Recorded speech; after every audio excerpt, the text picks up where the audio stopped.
That's a great point. Yeah. Stoicism is really undervalued in today's world, and it doesn't mean don't have emotions, right? Yep. You can have emotions. You just try to control it. Yep. It's like Is Andrew Tate a Stoic? Hi everyone, if it's your first time here, I'm Sam, the Stoic Teacher, philosophy and theology graduate from the University of Cambridge. Now today on The Modern Stoic, we're going to be asking, is Andrew Tate a Stoic? That interviewer that you saw speaking with Andrew Tate, when he speaks about Stoicism, he's talking about small s Stoic, as opposed to big S Stoic. Now on the screen, the definition of small s Stoic is going to appear now. And as you can see from this, everything that you're about to see in the video, they are describing Stoicism. However, when I interviewed esteemed author on Big S Stoicism, Donald Robertson, he explained to me, and he says this wonderfully in his book, that small s Stoicism and big S Stoicism, the ancient philosophy of Stoicism, are very, very different things. This limited definition of Stoic as simply meaning emotional control is not the same thing as the philosophical school of thought, Stoicism. So big S Stoicism is a lot more than just controlling your emotions. And what we're going to do is we're going to watch the rest of this video and see whether Andrew Tate is a big S Stoic or a small s Stoic. So let's get going. And it's all about weakness. You know, it's one of the things about strength. I feel if you're strong, you want other people to be strong. Yep. Right. You want other people to be able to stand up by themselves and defend themselves. Yep. But if you're weak, you want everybody else to be weak. Oh, absolutely. Right? That's an amazing point. If you're weak, you definitely want other people to be weak because otherwise you feel insecure, don't you? Yeah. So this is the first thing. I can't remember who it was. Some blue checkmark liberal guy on Twitter talking about how he cries 3 times a week and men need to cry 3 times a week. But so he's unhappy really genuinely how he is as a person. The only way he can feel better is to convince other people to be the same. Right. And I on one of my banned Twitter accounts, I was explaining to him that the key tenets of masculinity is emotional control. This is you can't pretend that that's not a tenet of masculinity. It always has been. When we go to war, we're scared, but we do it anyway. Exactly. We run into a burning building, we're afraid, we do it anyway. When the police are coming up on a bank robbery, they're afraid, they do it anyway. Right. One of the key tenets to masculinity. So essentially what we've seen so far is Andrew Tate talking about the idea that, say, crying is not a masculine thing and it's not a good thing. The first point that I made on this when I was first watching this is that the ancient Stoic hero Cato, who is still held up as a Stoic, big S Stoic role model, was known to wail and cry every time he lost one of his soldiers in battle. And this is the man who led an army against Julius Caesar, and someone that would not back down easily at all, and certainly a Stoic, and yet here he is crying and wailing. So this whole thing of being a Stoic means not crying, I think that's definitely true of small s Stoicism, repressing emotions, but is it something that Stoics would say that the definition of Stoicism is simply not crying? No, not at all. The definition of a Stoic is someone who shows the 4 Stoic virtues of courage, justice, wisdom, and moderation. And actually, these can differ from situation to situation. Cato crying when he lost his soldiers in battle was probably a very reasonable response and probably a moderate one, and he probably showed a lot of courage moving on from that. Anyway, right. One of the key tenets to masculinity is controlling our emotions, and men that can't control their emotions are women.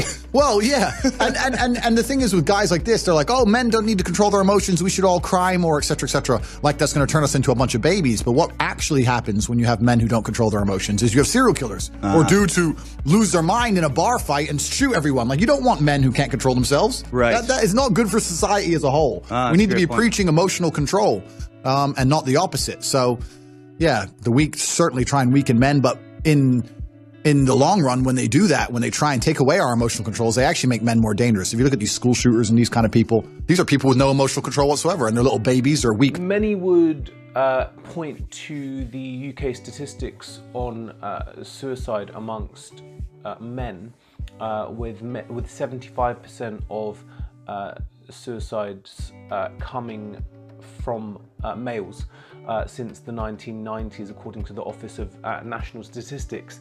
And Paddy Pimblett actually recently spoke tragically about the death of his friend, which we'll play now.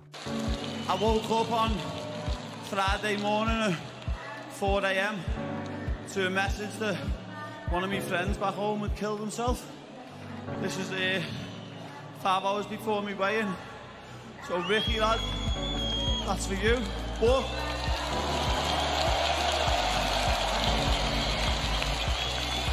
there's a stigma in this world that men can't talk.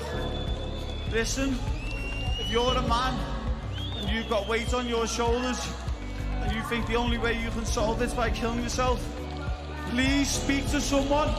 People would rather, I know I'd rather be made cry on my shoulder and go to his funeral next week. So please, let's get rid of this stigma and men start talking.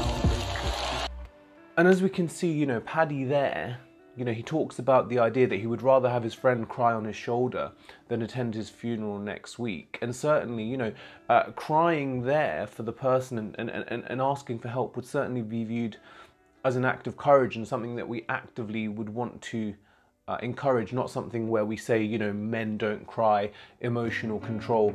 And so from a Stoic perspective, it certainly wouldn't be viewed as a big S Stoic act to just do what Andrew is suggesting and just hold everything in, because that doesn't strike me as the most wise thing to do. It also isn't approaching things with moderation. You know, Stoics famously, they don't approach things with extremes. It doesn't have to be all one way or all the other way. The ideal is found in the golden mean. As Aristotle says, a virtue can be found between the two extremes. Let's carry on.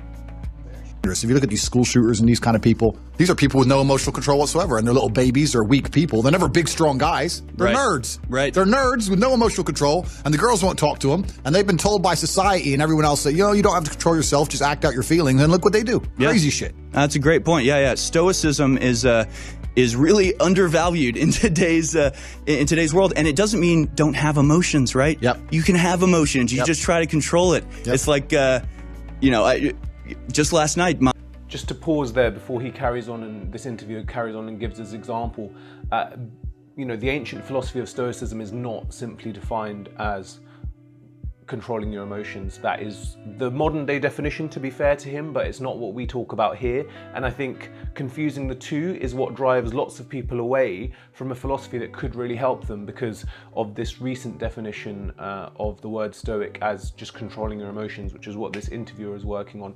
Let's see what example he uses to back up his definition. Yep. It's like, you know, just last night, my sister gave birth to a baby, and it's like every time I think about that, I want to cry because I'm so happy. It's like a beautiful thing, but I'm not going to because I want to maintain a little bit of manliness.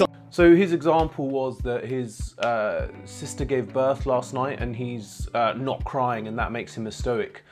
You know, again, the definition of a Stoic would be someone who's showing the 4 Stoic virtues of courage, justice, wisdom, and moderation. And in a particular situation, actually, it might be more courageous for him to shed a few light tears about how happy he is that his sister has given birth. This whole thing of him being proud that he's choosing not to cry about how happy he is, I think that he is just confusing small s Stoic with big S Stoic. And so if the video is claiming that Andrew Tate is a big S Stoic, that's not the case. Is he a small s Stoic? Yeah. You know, small s Stoic, repressing emotions, that's exactly what he is advocating. Is that the healthiest thing? As Paddy Pimblett would say, probably not. Nonetheless, the answer to our question is Andrew Tate a big S Stoic as per the ancient philosophy of Stoicism, not based on this video? Is he a small s Stoic based on this video? Yes, he is a small s Stoic, but that is not the same as the philosophy that we discuss here. Anyway, that was just a short video about the most talked man on the internet. If you'd like me to do a video on Paddy Pimblett and how he shows Stoicism through the clips that we saw a bit earlier on and go a bit more in depth, then please comment below and let me know. Also, if you agree with me or disagree with me, please do let me know below, and I would love to have an open dialogue. In any case, this is the Stoic Teacher, Sam, signing off from Spain somewhere. and I will see you next time for some more ancient wisdom for modern times. Bye now.